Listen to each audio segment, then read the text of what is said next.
Number one, Elon Musk makes a bid, yes, for Twitter. He makes a bid for free speech. But importantly, Elon Musk makes a bid for honesty about the system. 2, the numbers are bad for Joe Biden. Really, really, really bad. Number 3, my NBA playoff preview. Who wins the NBA championship? It's the Will Cain Podcast on Fox News Podcast. What's up? And welcome to a new week. As always, I hope you will download, rate, review, subscribe, and leave a comment wherever you get your audio entertainment, Apple, Spotify, or at Fox News Podcast. And most recently, you can watch the Will Cain Podcast on YouTube. It has been a week of pain and promise inside the household Cain. Pain. I was working out this past week, doing things that middle-aged men should not do. I was participating in my CrossFit workout. Always hesitant to tell you my gym routine because I don't want to be the CrossFit guy. But as a middle-aged man, I probably shouldn't be doing box jumps. And yet there I was, 30 inches up and down, until the middle-aged man misses the box. The only thing that made contact on my way down was my right shin. My shin hit a wood box with the full force of my body weight, sending me tumbling to the ground. I have a lifetime set of friends. One of my best friends throughout my life always took my physical injury as the highest form of comedy. I can hear him to this day as I got the speed wobbles and fell off my skateboard or wrecked my bike on Hospital Hill in Sherman, Texas, cackling as I writhed around in pain. There I was, again, in my 40s, on the mat, writhing around in pain, and I could hear my friends' laughter. That is until I heard my CrossFit coach say, "All right, walk it off." If my sons had been there, it would have been a moment of pure karma. I can't tell you how many times I've told them to walk off some raspberry, some almost broken bone, some skateboard incident, some fight with their brother. And there she was telling me to walk it off. I did walk it off. I walked off the pain, or so I thought. As the week's gone on, I don't want to show you, but my leg looks like I've acquired gangrene. Clearly, whatever deep, long scrape along my shins that I saw was just the least of my injury. I don't know if I tore, a dozen capillaries in my shin. I don't know what I did. I don't know if I got a deep bone bruise, but it's all going to my ankle. My ankle from the foot down is purple and black. And not because my ankle is injured, because that's where the blood is flowing. So I'm limping around this week in pain. And then to promise. For the past 10 years of my life, I have been a part of a very special community, a community that I have told you about from time to time. Prior to moving to Texas, my family and I lived in New York City, and my sons went to a charter school whose home base was in Harlem. This charter school invested in soccer.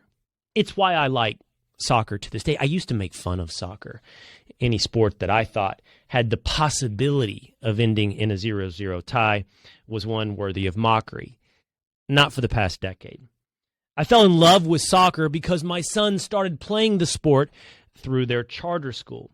And the idea within this program was that across the world, soccer is a sport of the streets. It's a sport of poverty, but not here in the United States of America. In the U.S., soccer is a sport for the rich. Soccer is a sport for the suburban. The idea was we could bring soccer to the inner city. This charter school, again, based out of Harlem, had branches all across the greater New York City 5 boroughs, Brooklyn, the Bronx, the Upper West Side. And from each of those elementary schools, they would collect kids that showed some talent and bring them together in an academy in middle school on 135th Street in Harlem. It created a very, very special community a unique community. My sons have played with boys since they were in first grade, whose fathers drive an Uber, who are pursuing the American dream, who are immigrants from Liberia or the Ivory Coast. And those sons have grown up into young men. This past week, I saw promise fulfilled. One of our lifelong friends, one of my son's teammates, made the development academy of the New York Red Bulls. A very big soccer tournament was this past weekend in Dallas, Texas. The Generation Adidas Cups. Every MLS academy played, as did academies from South America like River Plate in Argentina, or Valencia in Spain, or Manchester United in England. And I got to watch one of these young men, Yakuba Bamba, fulfill not just his dream, but the dream of a program founder from Serbia who saw or had this vision of bringing soccer to the streets, of bringing soccer to Harlem.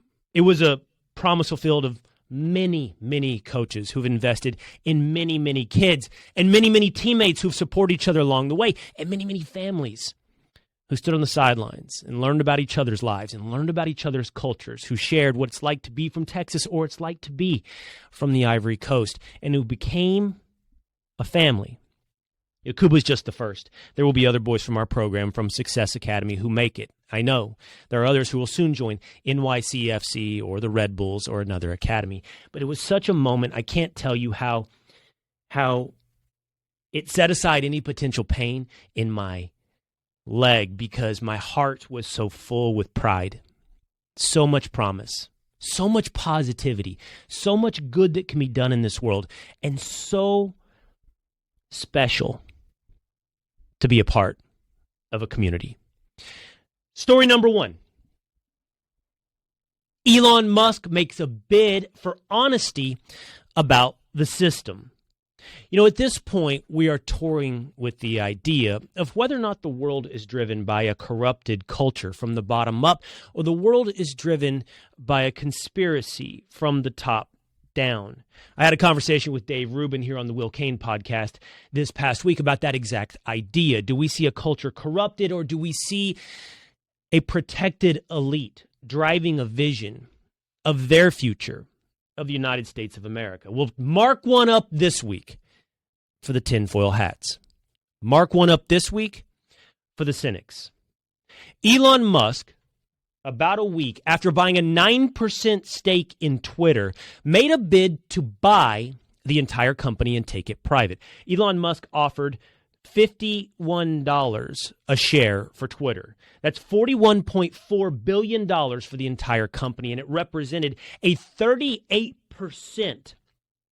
market appreciation over the share price of Twitter before Elon Musk bought his first share in April. It's an 18% increase over the price that factored in Elon Musk's previous investment. It was more than fair market value. It was true shareholder return.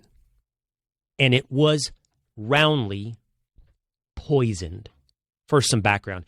Elon Musk, the Tesla billionaire, has been interested in Twitter for a long time. He has loved Twitter, but like many of us, as he's seen this social media platform and others, Facebook and YouTube, delve into the dystopian world of censorship, Elon Musk has become disenchanted.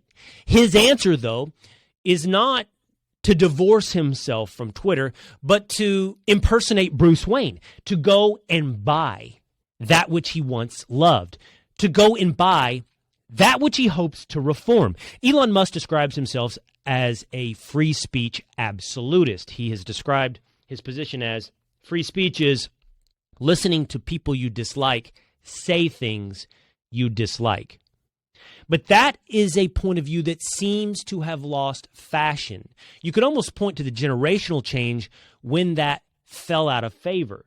Generation X once believed in this idea that you could tolerate even the most offensive speech. Something transitioned after Generation X.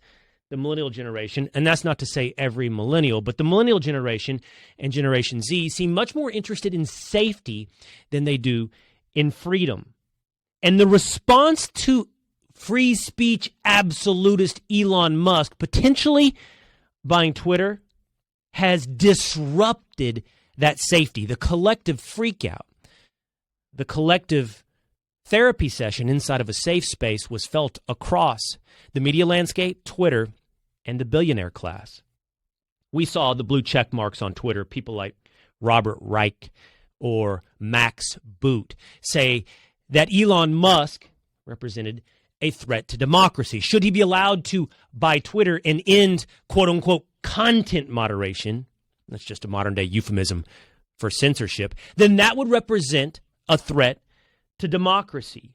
Journalists from the Washington Post and the New York Times and other esteemed publications all of a sudden had a problem with billionaires owning media companies, despite the fact they work, in almost all cases, for a billionaire. The Washington Post, of course, owned by Amazon's Jeff Bezos.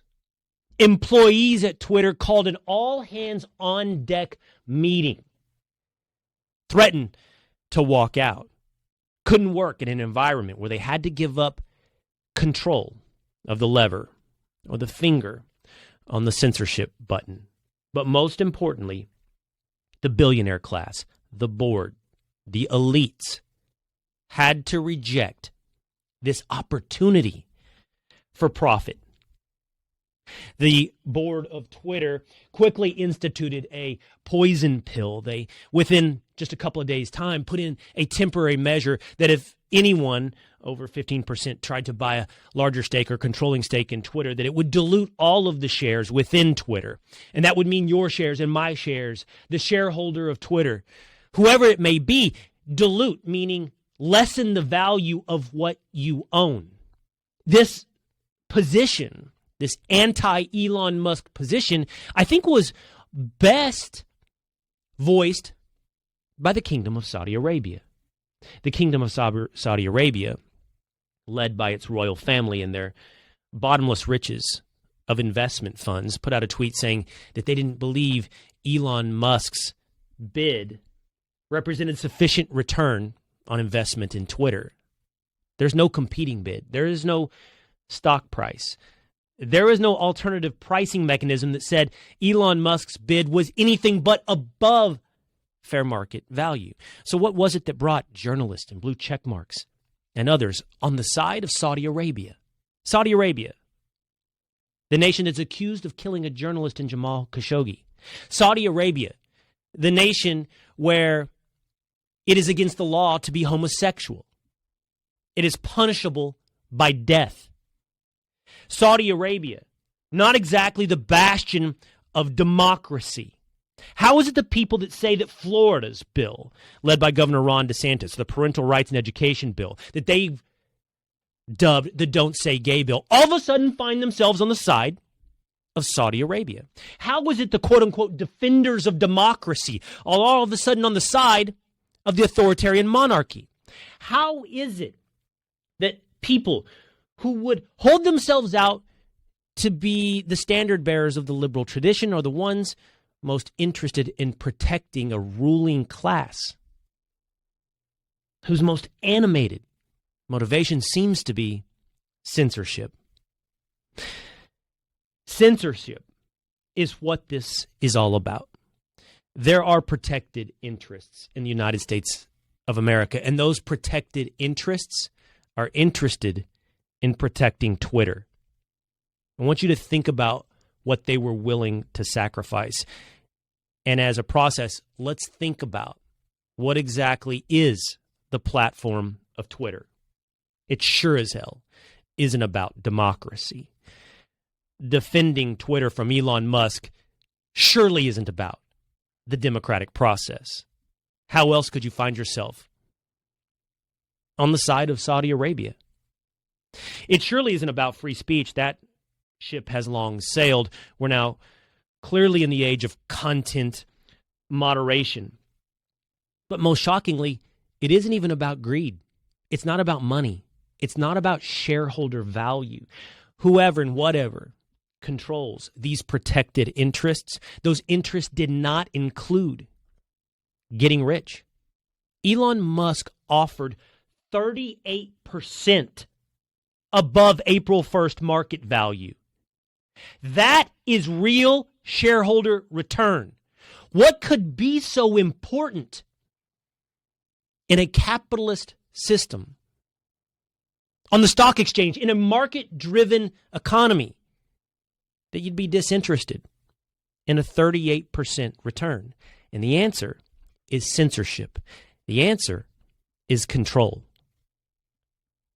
Twitter's more important than money. So then what is Twitter? If it's not a free speech platform, if it's not a private business that responds to the stimuli of a capitalist economy, if it's not in defense of democracy, if it's not for sale, what is Twitter?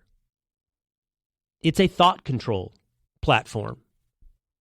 A thought control platform that has effectively warped the outcome of elections, that has manipulated your mind, has controlled your bodily autonomy, has told you what you can and cannot say, has told you what you can and cannot read, and by a process has told you what you can and cannot think about masks, about vaccination, about biology, about boys and girls, about trans issues, about election integrity. It has told you what you can and cannot read, and therefore has told you what you can and cannot think. That is more valuable than billions. Elon Musk did make a bid for Twitter this past week, and he did make a bid for free speech, but what he truly did is make a bid for honesty. He forced the platform, he forced Twitter, he forced the system to show its priority. He forced the system to show exactly how protected is the system. Story number 2. The numbers are bad. Really, really, really bad for Joe Biden. And that, my friends, is a direct quote from CNN. A couple of staggering poll numbers have come out about the Biden administration. The overall aggregate approval rating for Joe Biden right now stands at 41%. Donald Trump, at this point in his presidency's approval rating, was 42%, and much was made about it being the lowest approval rating in modern American history to that point in his presidency. And yet here we are today, and Joe Biden has found a lower number. And that lower number has motivated CNN to reveal this is a really, really, really bad number. In fact, if you dig into the numbers, all that's really left for Joe Biden is white women. White, college-educated women. I mean, if you look across the demographics and you look across the breakdown of polling for the Biden administration and for Democrats at large, you can see that he is losing. He is losing his constituency. He is losing America. As it stands today, 26% of Latinos support Joe Biden. That is a staggeringly low number. My co-host on Fox and Friends Weekend, Rachel Campos Duffy, recently spoke to some Texas Hispanic voters, and they talked about the issues that are shifting their votes. And what's fascinating is, while we understand some of the cultural ties to Latinos and conservatism from faith and family, there are issues politically that are swaying that vote. And some of them may surprise you. Yes, of course, the economy votes, or the economy motivates the vote of everyone, black, brown, white, male, and female. And inflation is causing everyone to reconsider how they voted. But it turns out that one of the big animating factors for Latinos is the Second Amendment, is gun control. And that's one the Biden administration has not yet begun to fight. There will be, before the end of this 4 years, a massive push. You can count on it because there is in every Democratic administration a massive push for gun control. Just this past week, Joe Biden brought up, again, an assault weapons ban. He goes down that path like every other path he's pursued to his own demise. He seems to have a perfect instinct for picking how to lose. From the economic issues, like economy, to gun control issues after a nationwide crime spike and record gun purchases and gun ownership, to go after those very same gun owners, many of whom are new gun owners, and say, you're the problem, not the criminals that my Democratic and left-leaning ideological prosecutors across this nation are choosing not to prosecute. So yes, it's economy, yes, it's crime, yes, it's gun control, but it's also, and get this, it's immigration. It's illegal immigration. Donald Trump won numerous districts in Texas that are overwhelmingly Hispanic. Why? Because of illegal immigration. Once you get past the narrative, the name-calling, the slurs, once you get past calling someone a racist, or for that matter, a transphobe, a bigot, a homophobe, whatever, once you get past that ad hominem attack, once you get past that shallowness, once you honestly outgrow that way of making yourself a more virtuous human being, then you can truly start looking at what impacts your world. Real decisions. And it doesn't matter whether or not you're black or brown or white or male or female, you can see the impact of lawlessness. You can see it in San Francisco where everything is behind lock and key. Not just the Old Spice, but the toothpaste. You can see it in Santa Monica where the United States Post Office suspends mail service because it's unsafe. And you can see it along the Texas border where not immigration, but illegal immigration is run rampant. 230 some odd thousand border encounters in the month of March 2022. It's a record. 220 some odd thousand border encounters. That's illegality on an hourly basis. And that is obvious to everyone.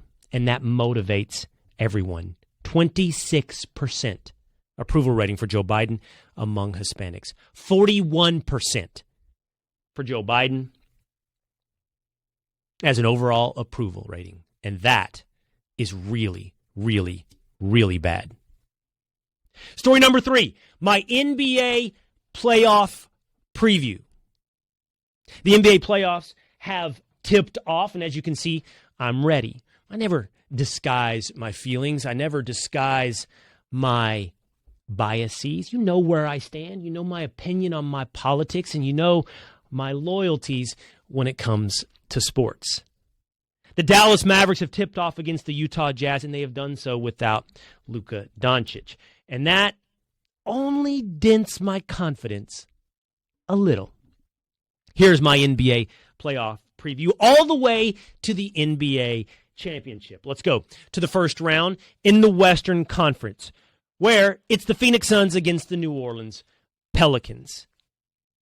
The Phoenix Suns are the best team in the NBA. By that I mean the most well-rounded, from start to finish, offensive and defensive, 1 through 8, 9 team in the NBA.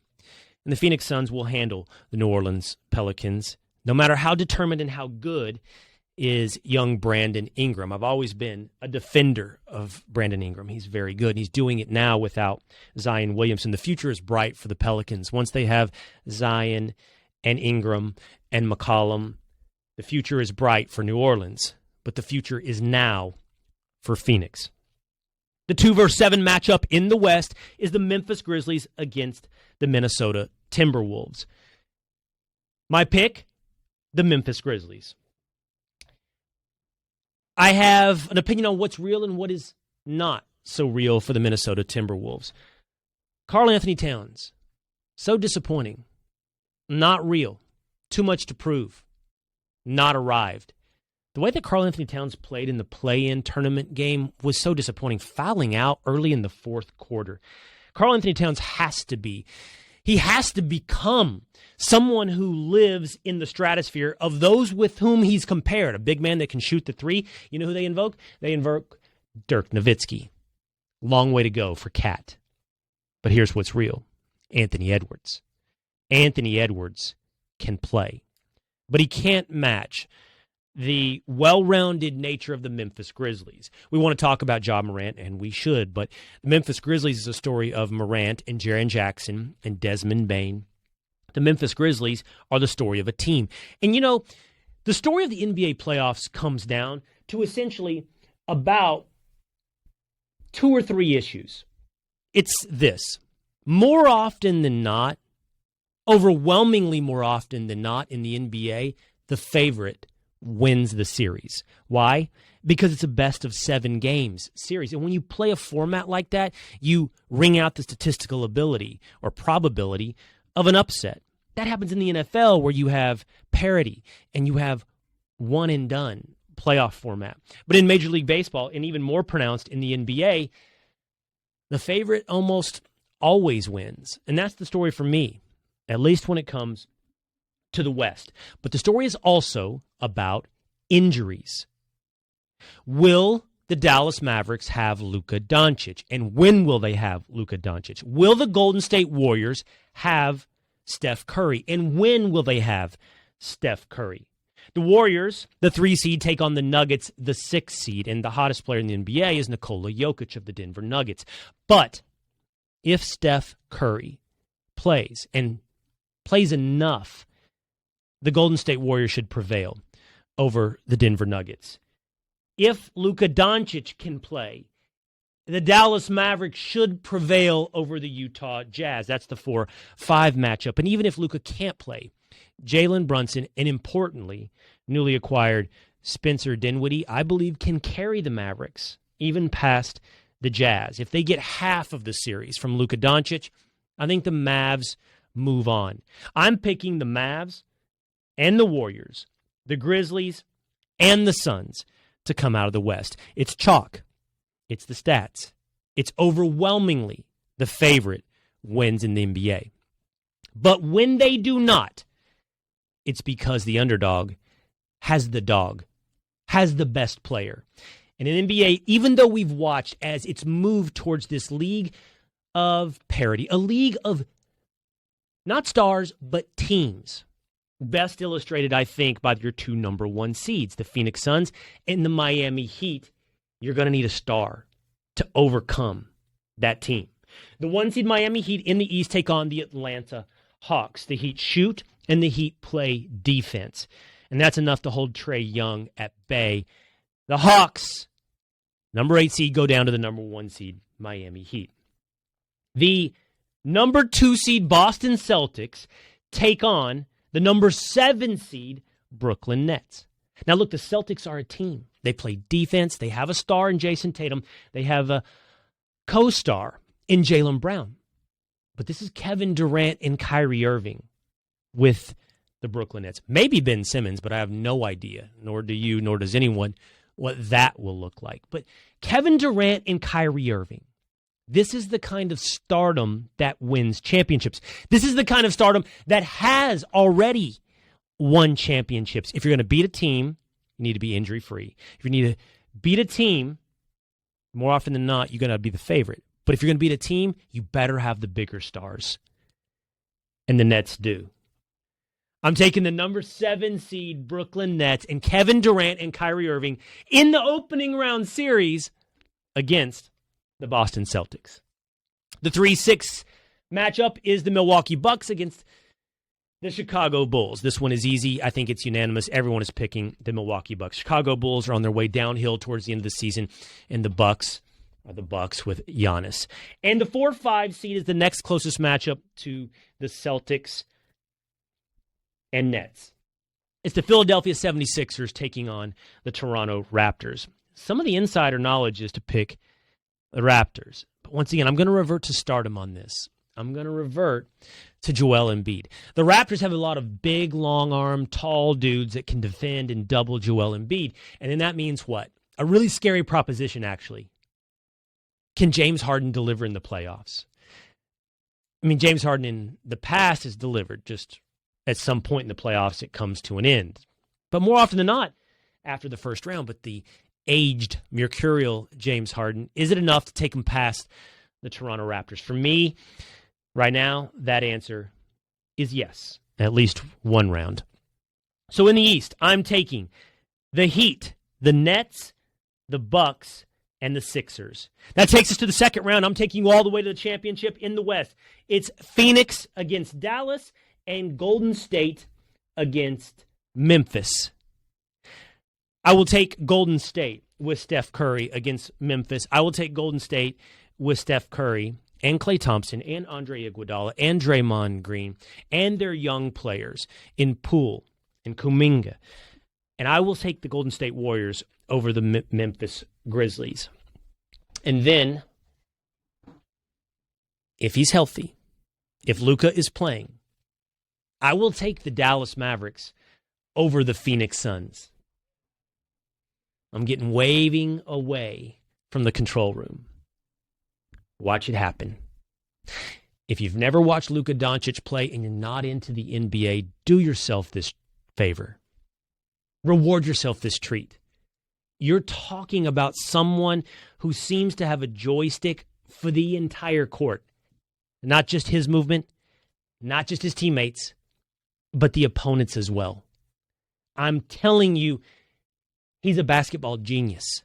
He manipulates the other team's defense to take himself out so that his teammates are open. He's like compound interest. He makes everybody on the court better. The question is that calf. The question is that leg. I'm not saying it's like my leg, but I'm just saying we have a theme of your lower leg here, along with Dallas Mavericks shirts on the Will Cain Podcast. I'm just saying if Luka's calf is right, the Dallas Mavericks are right. And they take down the Phoenix Suns. I've been called a homer before, so it's not going to hurt when you now call me a homer. In the East, the Heat versus the Sixers. Look, if Joel Embiid is going to be the best player on a championship-level team, now's the time to start showing it. And I think he does have a running buddy in James Harden that should be able to pick up some scoring burden when he is doubled. It's much better than playing with Ben Simmons. It's hard for me to buy into the Heat. It's hard for me to buy in. I know about team defense, and I know about team shooting. It's hard for me to buy in, and Jimmy Butler is really good. But Jimmy Butler, as the best player on a team that takes down the Kevin Durant's and the Joel Embiid's of the world, I'm taking the Sixers to beat the Heat. And then in the Bucks-Nets matchup, I will stick with Giannis. I will stick with the Bucks. Beyond Kevin Durant and Kyrie, the Nets are not deep. And the Nets are small. When they run into a team with Drew Holiday, who can defend, and Chris Middleton, who is big, and obviously Giannis, who's a 7-foot point guard, point forward, point center, then that's going to be too much for the Nets. Creating conference final matchups of Sixers and Bucks and Warriors and Mavs. It goes like this for me. It's Bucks over Sixers. Giannis is still the reigning king of the court. And showing my objectivity, it is Warriors over Mavericks in the Western Conference Finals. I really have to respect the way that the Warriors rebooted while staying on top. 1 year down, it's like the San Antonio Spurs of the late 90s. 1 year down and you draft Tim Duncan. 1 year down and the Warriors reboot. Wiggins, Poole, to add to the big three. If they're healthy, and the Western Conference Finals will be the if they're healthy caveat, Luka Doncic and Steph Curry. If they're healthy, it is the Golden State Warriors. Your finals, Golden State Warriors versus the Milwaukee Bucks. And once again, your champion will be the Milwaukee Bucks. I don't think the Milwaukee Bucks are head and shoulders the best team in the NBA. I think it's the way this playoff breaks for them. I don't think there is any team in the NBA that's head and shoulders above another team, which will make this playoffs so exciting, make this playoffs be something that we can and should tune in for. I'm excited. I'm a sports fan. I got my gear on. For those of you listening on Apple, Spotify, or Fox News Podcast, I'm wearing a Doncic t-shirt right now. I'm ready to start rooting. I hope you'll be ready for Wednesday. That's when our next episode of the Will Cain Podcast will drop. If you're watching on YouTube, leave a comment. If you are on one of those audio platforms, leave a 5-star review. I'll appreciate it, and I will see you next time.